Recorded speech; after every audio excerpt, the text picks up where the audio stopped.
Hello, everyone. Good morning, good afternoon, and good evening to you all. Welcome to our Global Impact Channel webinar series. I'm your host, Helene Lee, the co-founder of Go Impact, which is a platform and ecosystem to fast-track sustainable finance and development. Prior to this, I have been in the banking and consulting industry most of my career. We are very fortunate today, this International Women's Day, to have gathered in one webinar two key opinion leaders from around the world. Unfortunately, Sally Eves has a last-minute clash of schedule, and she is unable to greet us today, but she sends her apologies and regrets. As we celebrate International Women's Day today, the underlying ethos is really inclusion, empowerment, and gender equity. So we're going to talk about all these topics as you see on the slide now. Beyond social benefits, gender equity is a solid business case. And our speakers will share with us diverse cases from their personal experience as well as work experience to help us gain further insights into how this can be done and what could be our collective next step.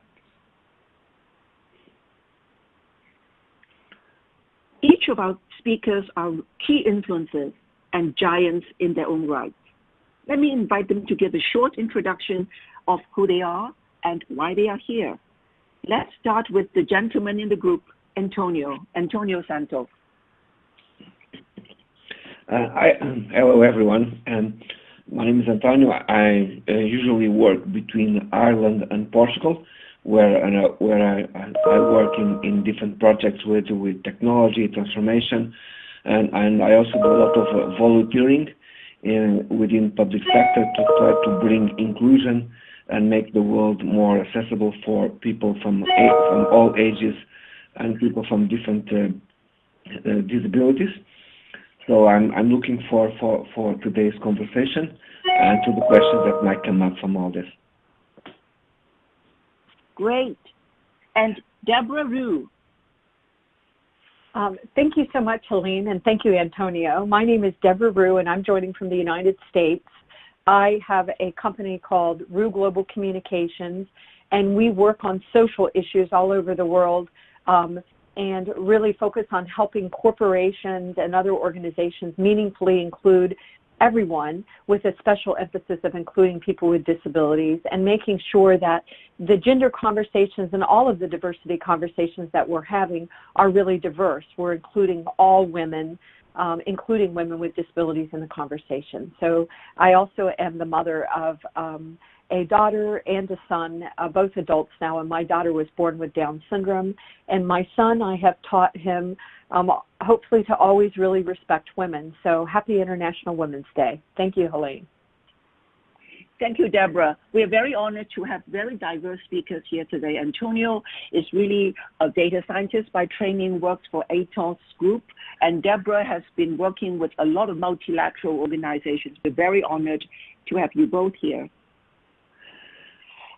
Now, if we have a quick look at how International Women's Day came about, it's very interesting that it took its roots back in the 1900s from various movements of women seeking voting rights and equal treatment at work. But it's not until the 1950s that the UN recognized March the 8th as International Women's Day, the way we observe it today. Now, if we look at the gender equity aspect from an inclusion point of view, there are really two huge gaps that currently exist.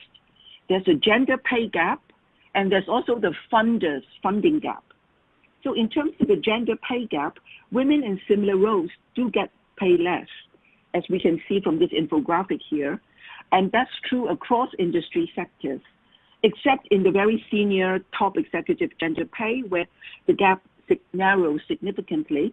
But this should be the case for a much broader segment of the female workforce, rather than those who have made it to the top. Is that the way you have seen it, Deborah and Antonio?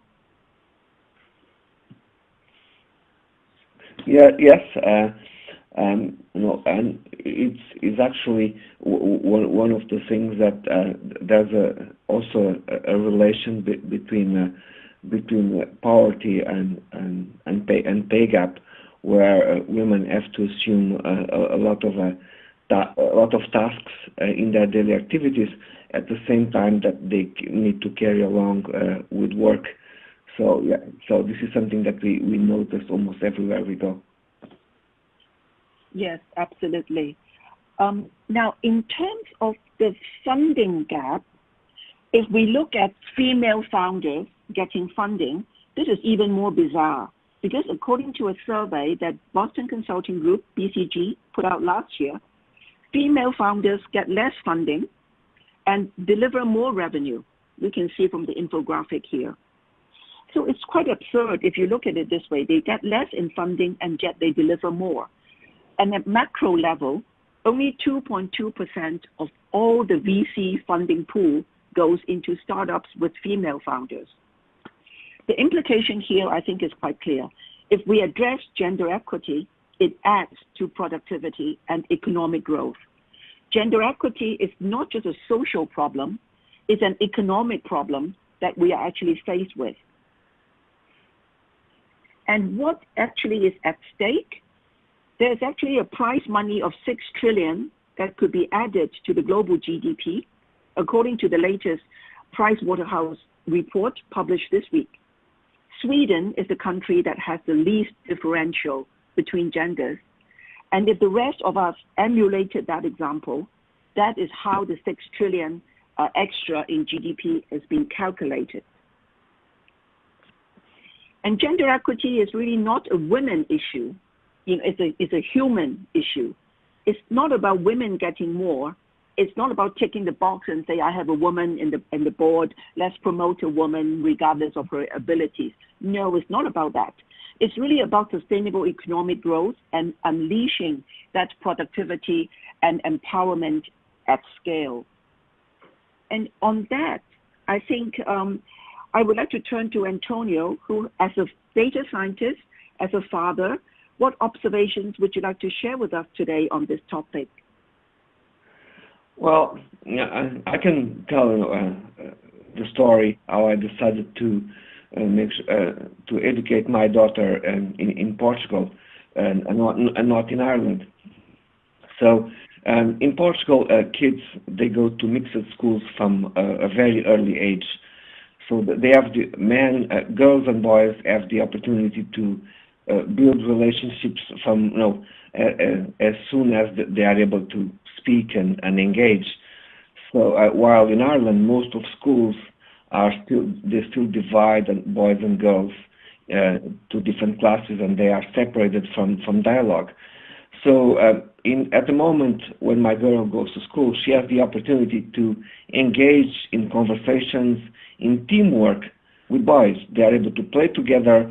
They are able to start building awareness of each other about their differences, something that I wouldn't have if she was being educated in Ireland. So it was a key element of my decision, that the fact that she attends a school that is very inclusive from a point of view of female and male relationships, but is also very inclusive from the perspective of bringing kids with disabilities within the classroom. So in the school where she attends, they have kids with learning disabilities who are part of the class where she is, and the different kids have the responsibility to oversee and take care of the kids with learning disabilities, helping them during their tasks, helping them during the day. And by creating such environment, it also helps kids to be more responsible and to be more aware of how the world is around them. Because if they were in a school that they only see kids like them, I'm sure when they were facing that reality, they will ask more questions, and sometimes they could even be confused by not seeing that reality in the world that they are in. Something that is also important to notice is that Portugal is one of the countries in Europe with the highest percentage of women in STEM, with a level of 51%. So that culture is pretty much embedded within the country in terms of diversity and women in science.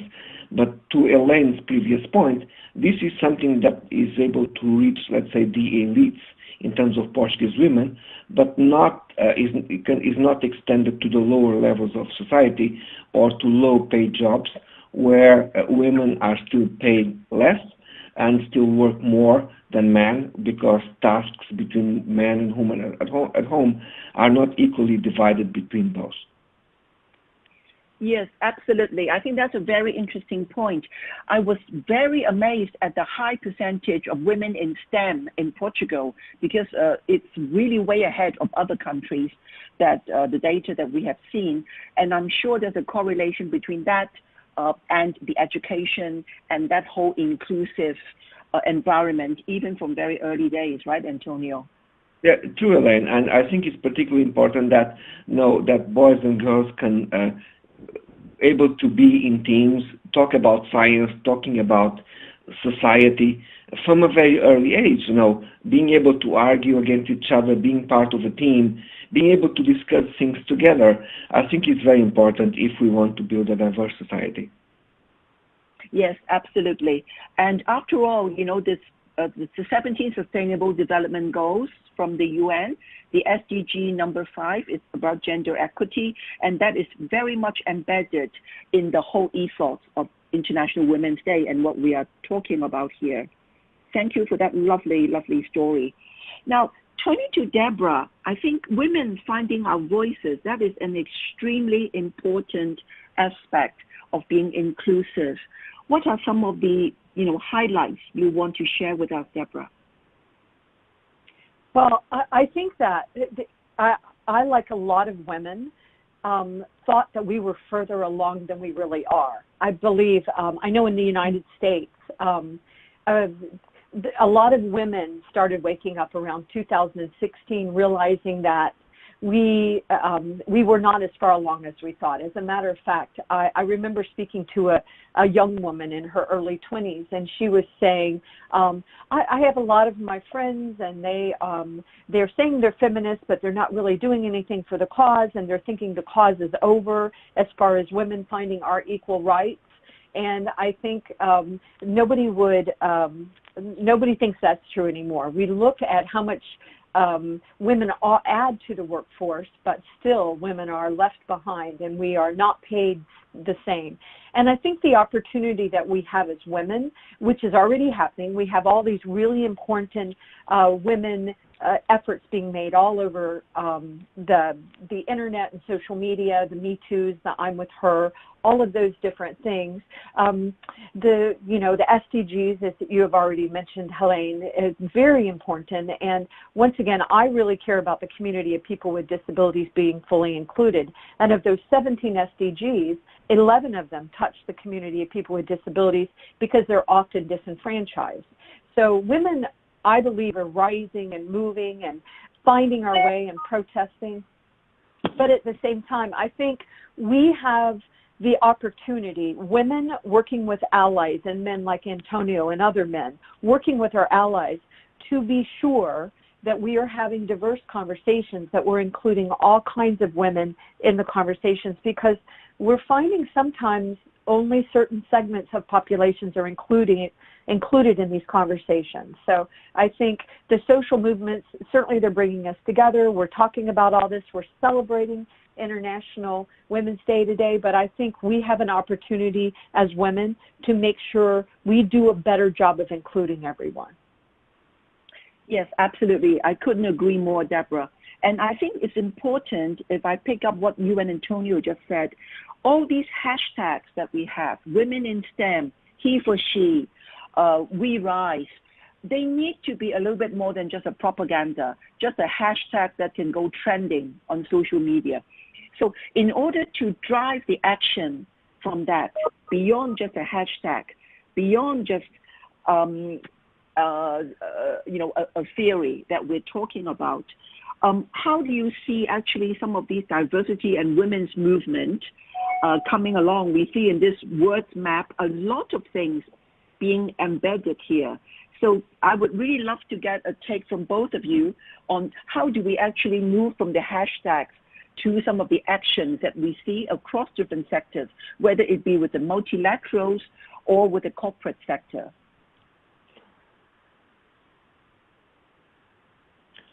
Maybe Antonio? Okay, so sometimes I've been following a few events that are happening in a kind of online and offline, and they tend to focus around bringing women to STEM. But in the end, when you go to the event itself, you end up only seeing women at those events. I think, and especially when it touches the area of education and schoolgirls, I think it's important to have boys and girls mixed in the same space, educating both at the same time through diversity, and having conversations and divergences and disagreements between them at a very early age, where they can learn with each other how the opposite sex thinks about things. I think it's through the inclusion of this type of conversation that we make things forward. And at the same time, when you look to the tech world, is when you are invited to a panel or to a discussion, you need to be aware about your environment.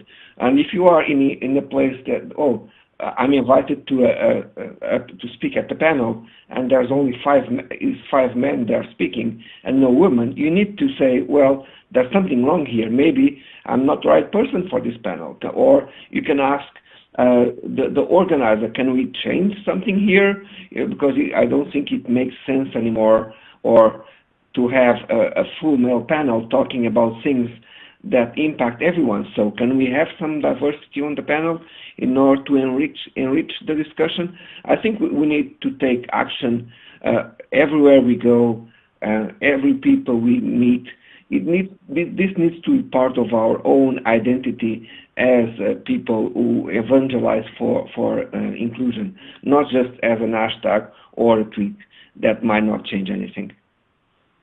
Yes, that's a brilliant point. And that's, sorry, Deborah, because I was just saying, because of the World Economic Forum, I think both last year and this year, they have distinctly tried to say there must be women on the panels, so that it's not a manel, it's not an MANEL, but a real panel with women being involved. And on the other hand, we don't want events that only have women attending either. That's not the idea. And yes, Deborah. Well, and I agree with what you're both saying, and I think it's a good place to start, certainly, on the discussions and the panels and everywhere we're going. And I'm actually seeing women on social media platforms starting to attack conferences whenever they do only have male-only panels. I saw one the other day, and I was tagged in it, and I don't like fussing online. I think it's very important that we try to be kind, and we have, as Antonio said, we have these healthy debates, but it was not getting into a healthy debate, so I didn't want to participate to add to that particular energy. But it is even, I think that's one place to start, but it's also about digging really all the way into this, because we continue to see women in, as you're saying, Helene, taking it from just the hashtags into reality.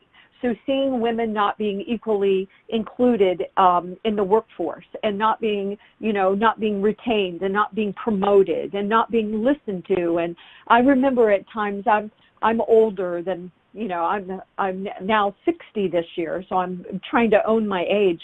But so I've been in the workforce a long time, and like Helene, I come from the banking industry. I was an executive in the banking industry for many years. And when I came in and I was paid less than the males, it was explained that the men had families.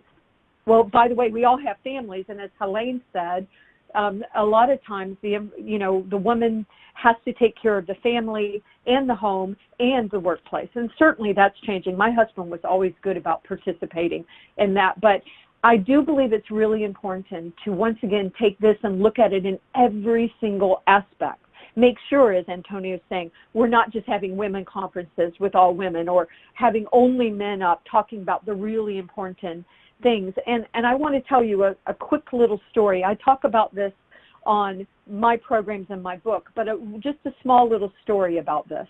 Mattel decided to help the Barbie doll, be able to talk about a whole lot of different issues with artificial intelligence. It was narrow artificial intelligence, but a girl would ask Barbie, have a conversation about being employed, being in employment.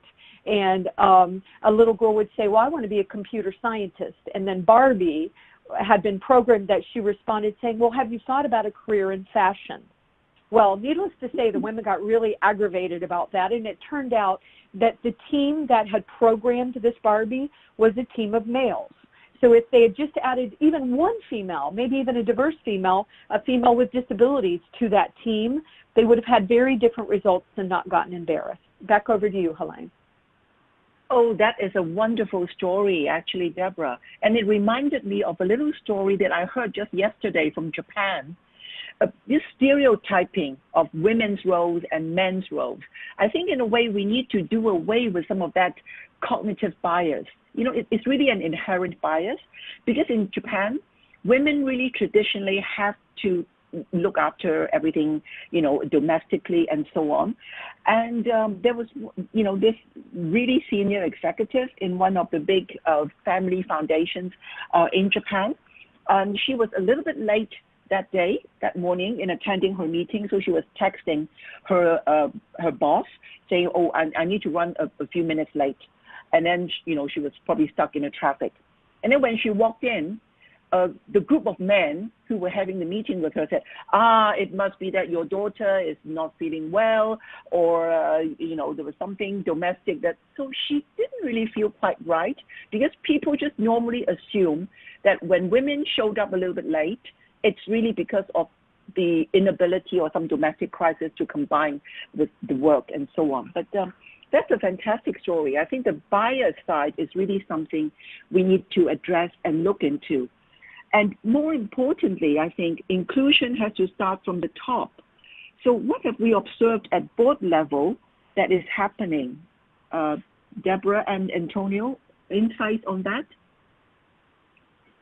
Well, this is Deborah, and I'll start. And on this slide, we show that we've actually made progress, sadly, in that we are now up to 17% of women on corporate boards. Now, women have been on nonprofit boards forever, but it goes back to what Helene was saying. We need to show leadership. How can you have a corporate board that has no women on it or no diversity on it and expect that you're making balanced, diverse, innovative decisions? It's not logical just based on that one little example we gave.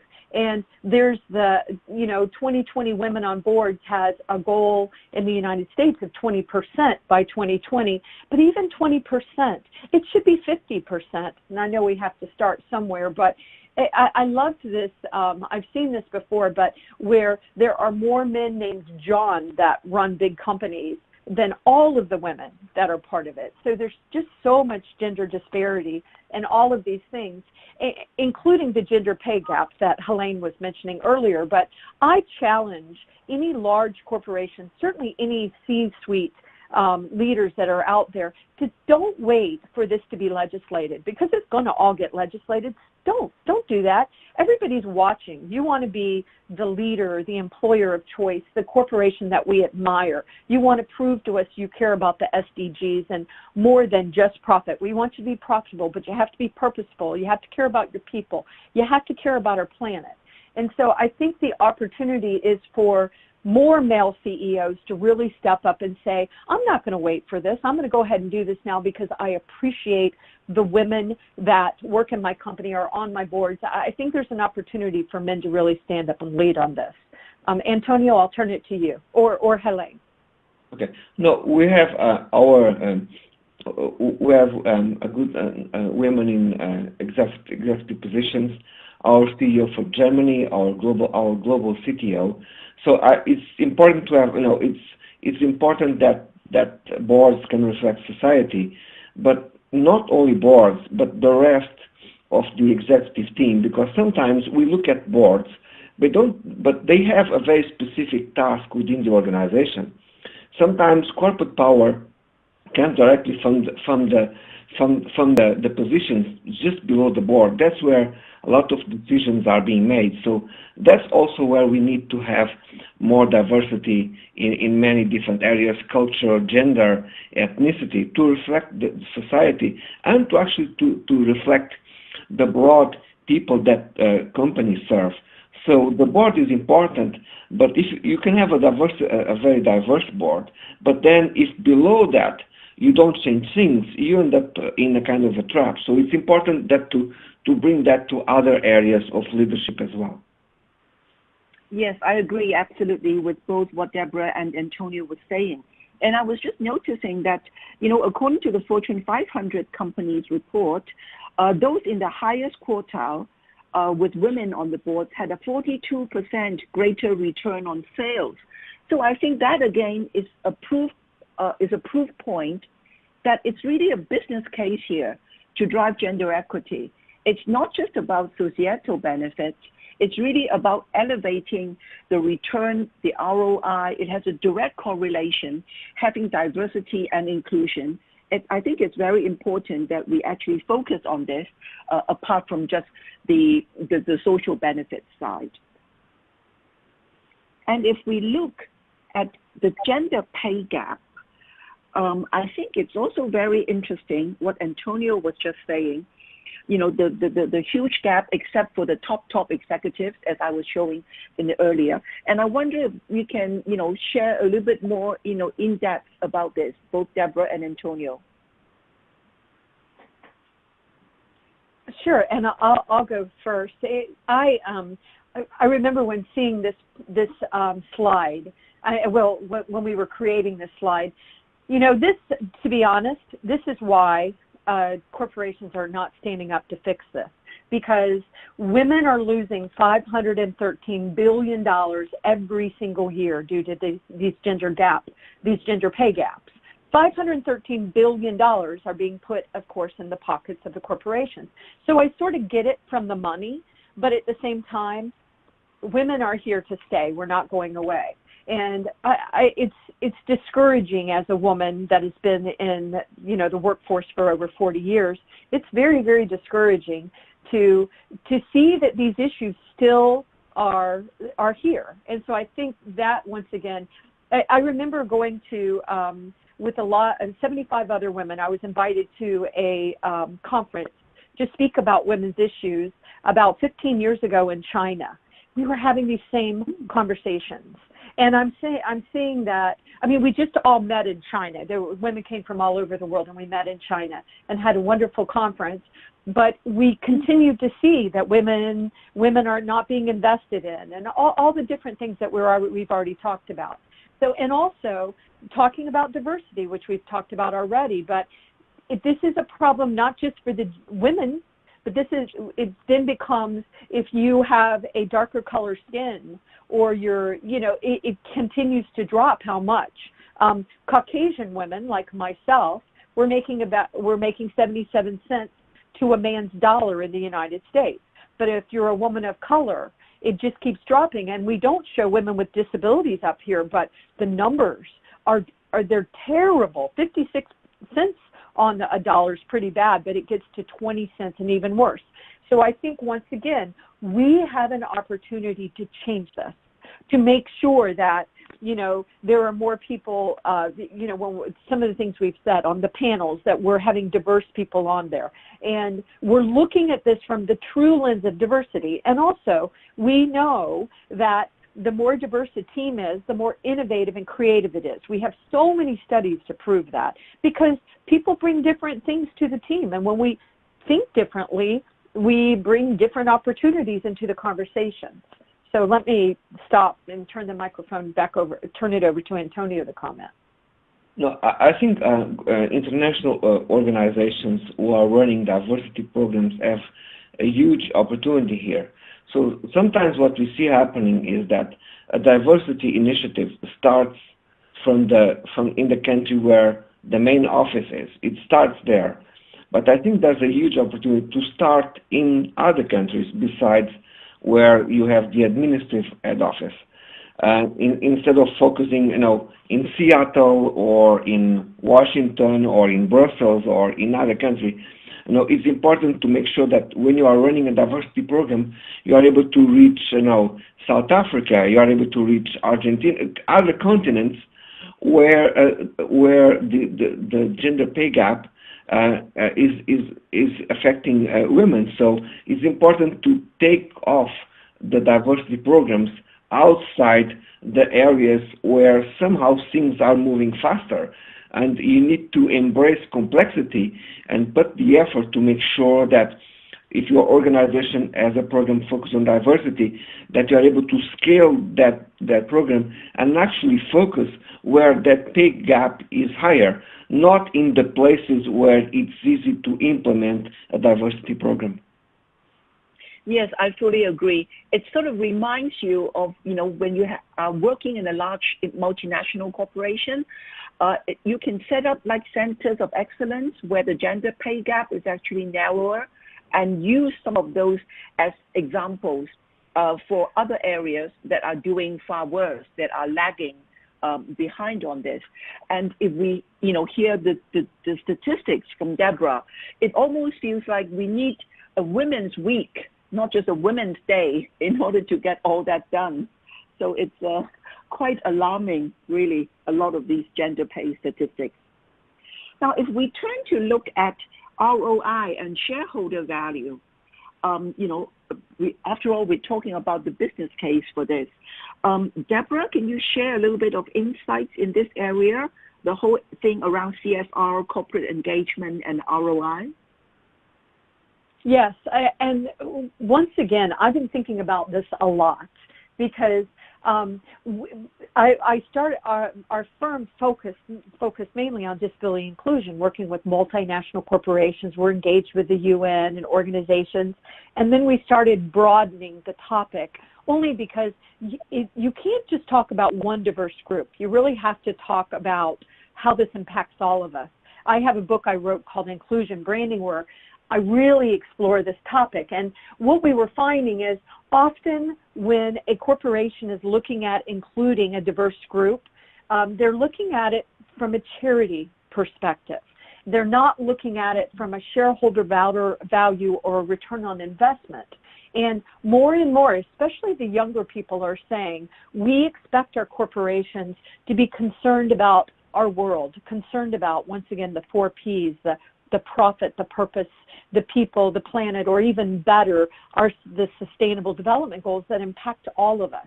And so and not only do you need to make these efforts of making sure you're looking at this perspective internally, you're looking at it on how you engage with the community from the local, the national, the international level, but you have to make sure that you're really doing improvements that are going to certainly streamline all the process for improving the accessibility, the inclusive design, inclusion of women and all the different, the other parts of the workforce, but that you're tying this all together so it's very complementary and it makes your workforce and your workplace better, and also that you're embracing all the diversity of your clients as well. And so more and more brands are being held accountable, often on social media, in ways that are chilling to those brands. We have seen corporate brands make mistakes, and it goes to social media, and they are ripped from limb to limb. It's brutal and vicious to watch. As a brand, you don't own your brand anymore. Society owns your brand. And we have employees walking out on very large corporations because they're not doing the right thing to address sexual abuse with women and all the issues that are tied to the gender issues. And so the employees are saying, and all the generations of employees, and Antonio and I were talking to Siemens on Access Chat a few months ago, and they were talking about, in Siemens, for example, they have 5 generations working in Siemens. 5 generations. We've never seen this before in society. So, well, maybe if we go back to the tribes and all of that, but that's really important. So the diversity, it goes not just to men and women again, but it goes to the diversity of the generations. So corporate brands, we expect you to not only include us include us in a meaningful way, but you need to tell us what you're doing. You need to talk about these things, talk about them in a thoughtful, diverse way. And I don't often see that happening, so I'm spending a lot of time working with corporate brands, helping them understand how to engage with different communities and how do you really include us, and then tell us that you're including us, because often corporations will be doing really good stuff, but they won't be talking about it because they don't want to brag about it.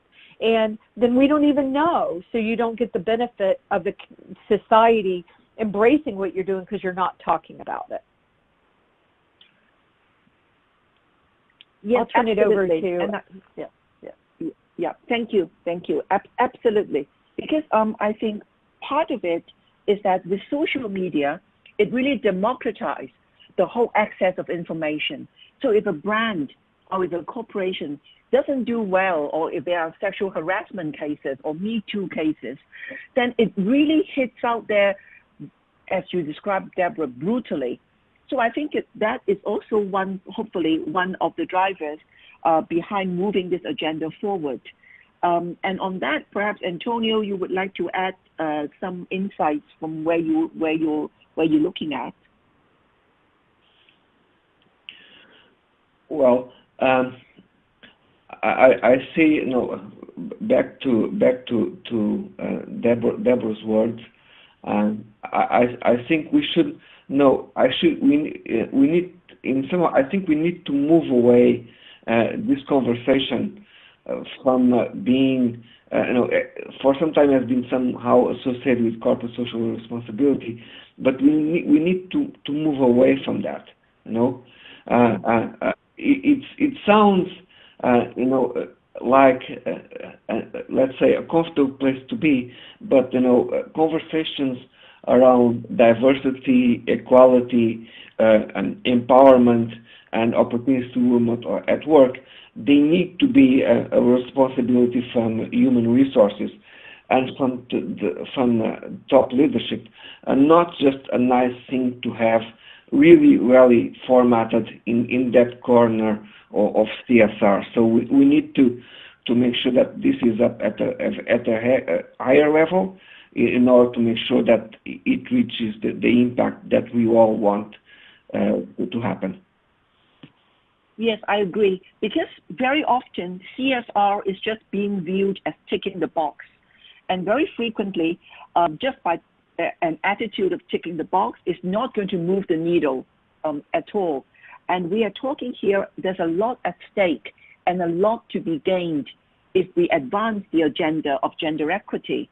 And by pushing it into a corporate division called CSR that owns a little budget, that owns a little bit of the communication plan, it's hardly going to drive it forward. I think it really takes a whole village to move the agenda, and it really takes all genders to move it. So I don't know whether Deborah has other stories from her vast experience of dealing with so many sectors, be it corporate or be it the part of the UN family. But I'd love to hear some of the stories around, like, what are some of the concrete actions that these organizations have taken in order to actually move the needle and demonstrate the value that could be added. Any thoughts that come to mind? Yes, I think I'm always an optimist, but I actually think that there is room for optimism because I see a lot of corporations. Once again, I'll mention Siemens. I don't even know that much about Siemens, but I was so impressed to hear that they were giving training classes in unconscious bias, and I was very intrigued by that. And I was like, well, because it's unconscious, how do we even understand that we're doing it? And so I was asking them questions about, how did that work, and what kind of responses were they given? And often when we're looking at the corporate social responsibility, for example, many in the United States, when we hear corporate social responsibility, we just think it's smoke and mirrors. We don't think corporations are really committed to it. But something seems to be shifting because there's a lot of corporate brands that are really making a lot of powerful efforts to make sure that there is more of a diverse group. There is more gender equity and diversity in gender equity. Microsoft is doing some very powerful things to make sure they're addressing women in leadership, women on boards, including people with disabilities in their efforts, in their inclusive design efforts or in their commercials. You have amazing organizations like SAP in Germany that they're really digging into this and saying, what can we learn from this? What can we learn from our employees? What can we do better? So I'm starting to see a trend with a lot of these really important brands. Unilever, Paul Polman, I believe he's now actually resigned as CEO, which is very sad because he really stood behind Dr. Caroline Casey at the World Economic Forum, really fighting for the inclusion of people with disabilities, and that ties once again into this gender equality.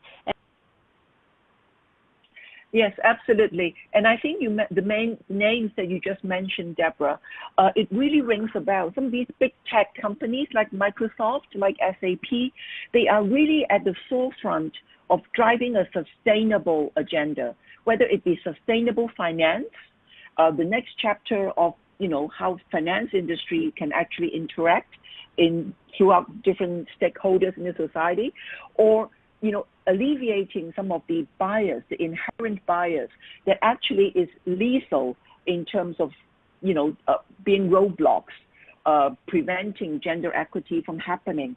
And I know there are lots of companies that are reinforcing this, but I think it takes both a top-down and a bottom-up, approach. And actually, if I may turn for a moment to one of the questions that we have from the audience, in terms of having a top-down or a bottom-up approach, what do we think is being more effective, and what are the different takes on that? Would you like to start first, Deborah? Sure, thank you. I think that's a very interesting question, and because it sort of depends on where you're looking, how you can answer the question, because we're seeing with some corporations, I would say it's coming from the top down and some is coming from the bottom up. Of course, the ones that are being the most successful are the ones that are doing it from both. They're doing it all the way. The leaders have proven that they really do want to engage in these conversations. And then the grassroots efforts all throughout the corporation are coming together, and you're really dealing with it from both directions. I think really that's the only way that you can get it done. And let me turn the microphone back over to Helene or to Antonio. Oh, looking yes, at what you were saying, Deborah, these things take time, and you were mentioning Siemens, and Siemens was one of the first enterprise and companies to appoint a chief diversity officer back in 2008. So at the time, the CEO recognized that they had to move into that direction, and they appointed someone to a leadership role to lead diversity within the organization. So they achieved a very interesting level today, but that was a very important position from the top leadership from Siemens to bring that role that was completely new at the time for an enterprise. We have seen many people coming to roles of chief diversity officers in the last 3 or 4 years, but it's important to go back to look at the organizations who have been doing this more silently for almost a decade. So coming from top down is really important, but then you need to create a space where all employees can be themselves at work, and they can self-empower themselves within the organization. So the role of the person at the leadership is to basically open the way to let people from bottom to the top to be able to unleash their wishes, what they want to achieve, and to be able to also to be open about diversity. I think you need somehow a mix of both in order to make diversity a reality within an organization. Yes, couldn't agree more, absolutely. And there is actually another question that comes in, I think because we were talking so much about the hashtags, about social media, giving everyone a voice and making a lot more transparency into whatever the companies are doing, both the good, the bad, and the ugly. And there's this question, which I think is quite interesting, and I would really invite both Deborah and Antonio to chime in on that, since you are all, we all have a presence on social media. To what extent do you think companies can make use of social media to drive more engagement into the gender equity topic? Maybe Deborah? Great question. That's a great question. And I wrote an entire book about that. And there's a lot of other good books that have been written about it as well. And the only reason why I say that is because it is such an important item. It's so important. And so I find that I find it very interesting watching how corporations engage with the communities and engage or don't engage with their customers. I find it interesting, the corporations that have a presence, but they never follow anybody, but maybe a few leaders on their site. They don't engage in the conversations. They don't take to the really powerful tweet chats that are happening out there on all these different issues.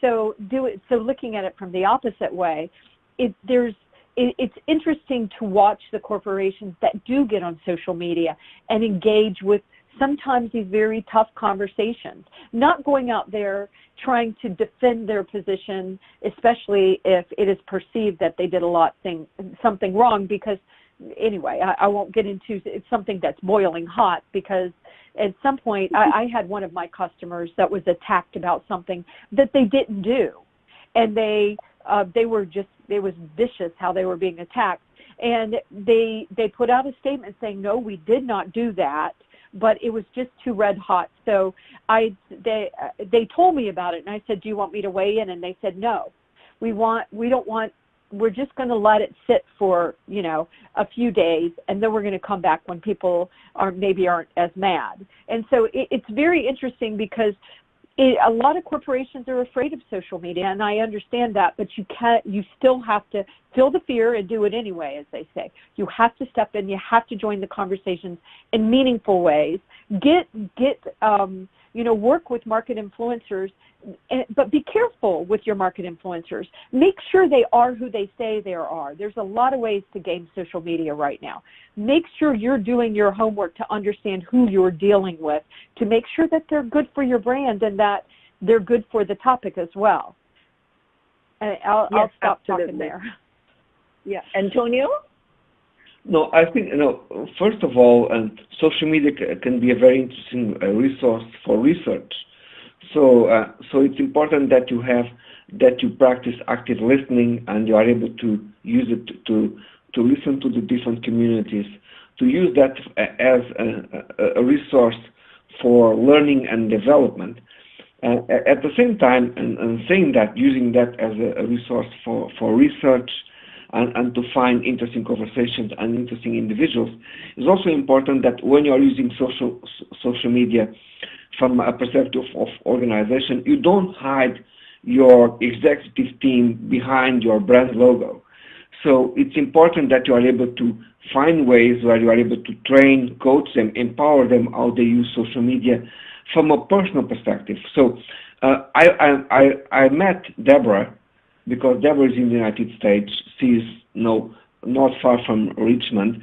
She has she's in a certain culture. I'm in Portugal, I'm in Europe, and that's make interesting the difference between us when we talk about diversity. Sometimes we have another colleague, Neil Milliken, who is based in UK. We have people that join some of our communities who are based in South America.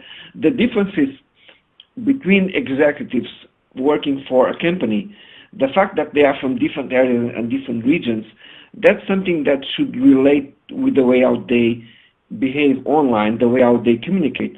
And that's what brings the real value. If they are just behaving like if they were just one entity, that that takes out all the value. So it's important to unleash the power of individuality in the way how we talk about diversity if we want to make change in the different communities that we are part of. Yes, so very true. And I think how companies engage market influencers and how companies actually make use of social media to try to alleviate this bias and to try to engage the employees in a much more concrete and accessible. It's really about access as well. So that's really interesting. Thank you for that. Now we have another very interesting question from the audience, and I want to thank the audience for being so interactive with us today. It's a great webinar overall, so thank you very much.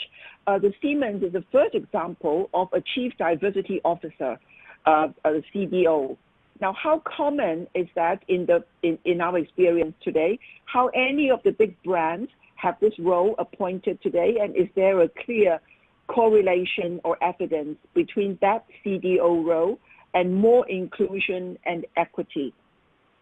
So perhaps, Antonio, you'd like to chime in first, because I think your organization also has a Chief Diversity Officer, right?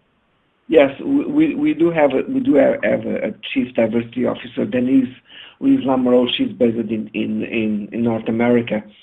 We run permanent dialogues within our organization on the topics of diversity and inclusion. This is not something that happens one or twice a year. It's an open dialogue within the organization. We are structured within the Enterprise Social Network, so we have a good number of communities with global reach that is able to reach all employees, where everyone at any time can ask questions, can learn, can go back into past events and view the webinars, view the opinions and the posts that were shared by everyone in those conversations. So if you are someone that joined our organization today, you are able to become a member of those communities, go back and see the conversation that were happening a year ago. You are able to know who the people who are part of those conversations, who they are. You are openly asked to connect with them. So we use that as a way to empower new employees, graduates, interns into the idea of change at work. Is also a very interesting way to have that a space where you have the freedom to go and search by yourself. You don't have to wait for someone to go and tell you, oh, you need to do this, you need to do that. You are able to use our internal enterprise social network to go there and do things by yourself in your own time when you have availability. So I think it's particularly important that organizations give space for employees to do this type of work by themselves without having to be onboarded by someone asking and telling them what to do. Yes, absolutely. Deborah, you have... Yes, I would like to comment on it, and we appreciate Gary asking that question. The Chief Diversity Officer in the United States is very, very common. We've been doing it for years, and my problem with the Chief Diversity Officers are that they are not given the budget they need to do their job. They are not, and not every single corporation does this, but overall, many Chief Diversity Officers it almost feels to many of us Americans that they put somebody in the role and they think they're done. They don't give them a budget. They don't give them really any authority. They don't give them the ability to really make real change in the corporation.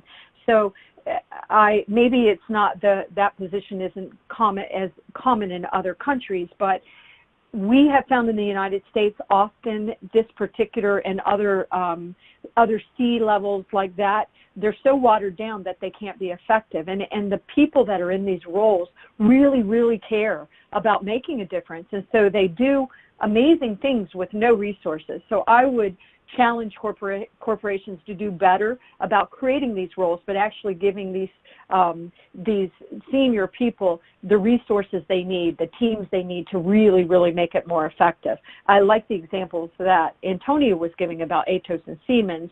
So maybe I know there's some good practices with some corporations that we could look at where we could do better with that.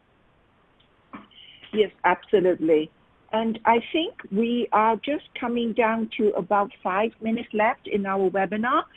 What I'd like to do is actually to invite our two wonderful co-hosts today to maybe leave the audience with one takeaway that if there is one thing that we could do to change that could bring along, move the needle forward much faster, what might that be? And what would be some of the key tips or takeaway? Maybe we start with Antonio first. Okay, I think today we are all interconnected into multiple ways. I think it's important that to instead of looking at social media as a tool that we all get us entertained, is to start looking at social media as a resource for personal development. So if you are someone who has a real interested in making sure that your organization is pursuing a diversity agenda and that you care about these topics, it's important that you go and you start researching for people who are talking about these issues, and you can openly engage this. You openly engage with them. You ask them questions. There's plenty of people out there in the social channels that you can start these small pinpoints of conversation. I think that's where you can start there, and not being afraid of using social media to this type of conversations, because sometimes we get a little bit overwhelmed by the number of negative things that people talk. Oh, when you are using Twitter, it's all about bad things, it's all about negativity.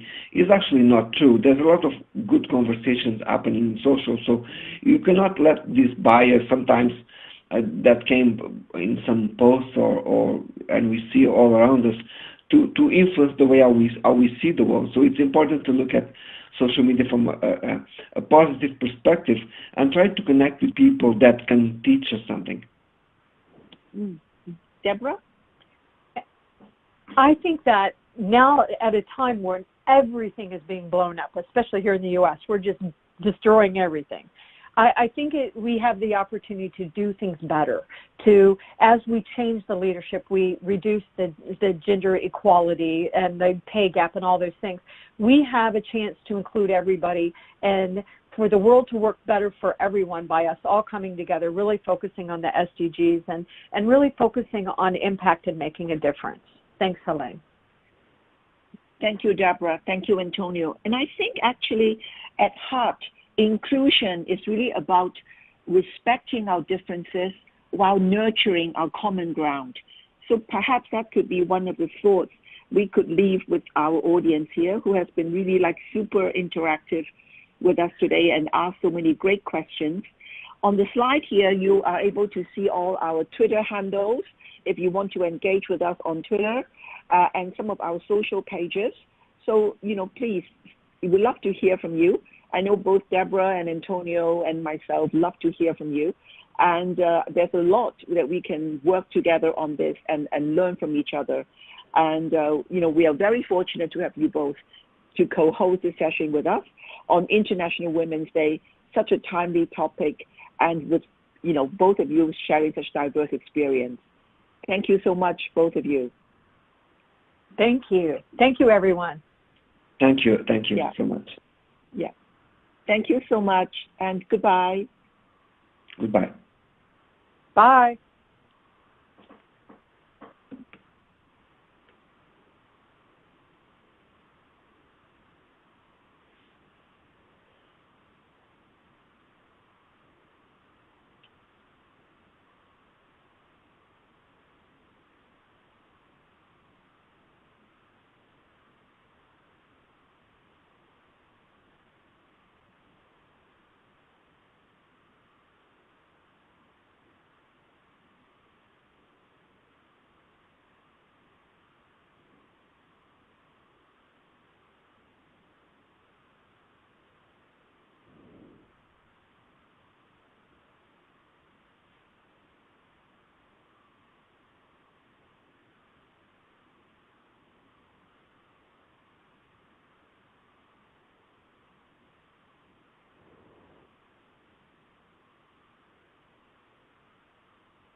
Hi, Deborah.